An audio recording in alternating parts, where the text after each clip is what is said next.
بسم اللہ الرحمن الرحیم اللہم صلی علی سیدنا و مولانا محمد و بارک وسلم علیہ حد موسیٰ دی دور تک جان دی سی حضرت عیسیٰ دی چوتھے آسمان دی حد موسیٰ دی دور تک جان دی سی حضرت عیسیٰ دی چوتھے آسمان دی حد آخر ختم ہو گئی حد نوریاں دی سدرت تک سی جبرائیل تے جان دی حد میرا مصطفیٰ سی گیا توڑ حداں کھڑا اللہ دا عرش مہمان دی حد۔ حضرت علامہ عبدالوہاب شیرانی رحمۃ اللہ علیہ فرماتے ہیں کہ نبی اکرم صلی اللہ علیہ وسلم معراج کی رات اللہ تعالیٰ کے جن اسماء صفاتیہ سے گزرے انہی صفات کا مظہر عائن سنتے گئے، بس جب آپ رحیم اسم رحیم سے گزرے، کریم اسم کریم سے گزرے، غفور اسم غفور سے گزرے، شکور اسم شکور سے گزرے، یعنی معراج کی رات فیض خاص پاتے گئے اور انوار و ربانی سے مزید جگمگاتے گئے، اس حسن کو نظروں میں سماتے گئے۔ پھر کیا ہوا؟ معراج سے واپس لوٹے تو سرور کائنات انتہا کے درجہ کمال تک پہنچ چکے تھے۔ حضرت علامہ محمد علوسی فرماتے ہیں پھر محبوب خدا ذات الہیہ کے بحر پیکرا میں اتنے مدعو ہو گئے اور پھر سرور انبیاء صلی اللہ علیہ وسلم کی اپنے کان مبارک نہ رہے، نہ آپ صلی اللہ علیہ وسلم کی آنکھیں باقی رہی، یعنی تاجدار انبیاء صلی اللہ علیہ وسلم کی اپنی قوت سماعت نہ رہی، نہ ہی آپ صلی اللہ علیہ وسلم کی اپنی قوت بصارت رہی، نہ ہی قوت الہیہ رہی، نہ ہی قوت ادراکیہ رہی۔ بس پھر آپ نے ذات حق کو نور حق سے دیکھا اور جو کچھ سنا حق ہی کی قوت سماعت سے سنا۔ کیا رنگ چھڑا، ذرا غور کیجئے۔ خدا رؤوف الرحیم، مصطفیٰ رؤوف الرحیم، خدا بھی کریم مصطفیٰ بھی کریم، خدا شاہد مصطفیٰ بھی شاہد، خدا شکور مصطفیٰ بھی شکور، مصطفیٰ ذی القوت عند العرش المکین۔ اور اس حقیقت کو کون سمجھے، اس مقام کو کون جانے، بس یہی کہنا پڑے گا تم ذات خدا سے نہ جدا ہو نہ خدا ہو، تم ذات خدا سے نہ جدا ہو نہ خدا ہو، اللہ ہی کو معلوم ہے کیا جانیے کیا ہو۔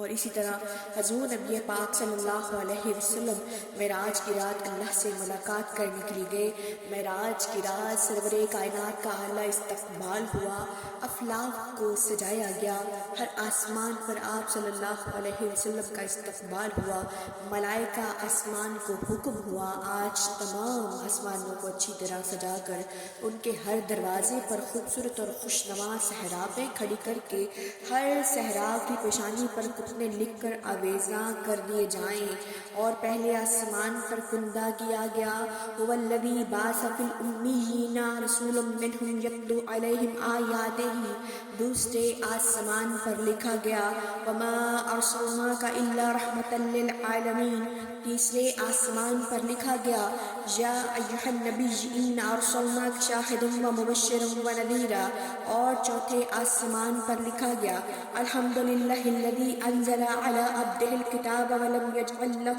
عوجا، پانچویں آسمان پر لکھا گیا ان اللہ وملائکتہ یصلون علی النبی یا ایھا الذین آمنوا صلوا علیہ وسلموا تسلیما، اور چھٹے آسمان پر لکھا گیا لقد جاءکم رسول من انفسکم عزیز علیہ ما عنتم حریص علیکم بالمؤمنین رؤوف الرحیم، اور ساتویں آسمان پر لکھا گیا سبحان الذی اسری بعبدہ لیلا، اور اسی طرح رضوان جنت کو حکم ملا آج ہر قسم کا ساز و سامان، حسن و زینت اور ہر طرح کے رنگ و روغن کو خوش نمائی سے مہمان خانہ حبیب کو مزین کیا جائے، عرش کے چاروں طرف موتیوں کی جھالر کو لٹکا دو اور نوری طرح فضائے آسمان نور ہی نور اور فضائے آسمان اور دوسرے عالم کون و مقام میں انوار و تجلیات کی بارش کر دو، مہمان کے آنے والے تمام راستے پاک صاف کر کے عطر سے معطر کر دو۔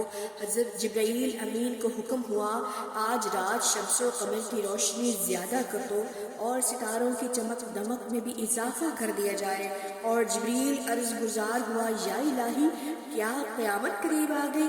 فرمایا نہیں، آج کی رات میرے اور ابو طالب کے در یتیم کے درمیان راز و نیاز کی رات ہے۔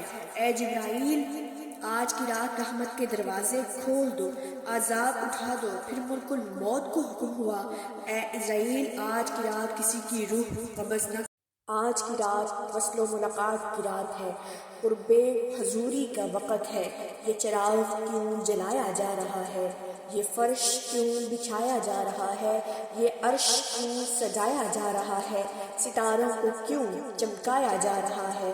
افلاک کو کیوں سجایا جا رہا ہے؟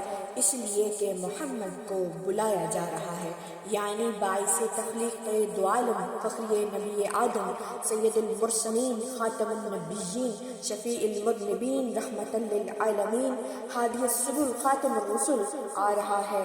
معراج کی رتیا دھوم چتھی، معراج کی رتیا دھوم چتھی، ایک راج دلارا آوت ہے۔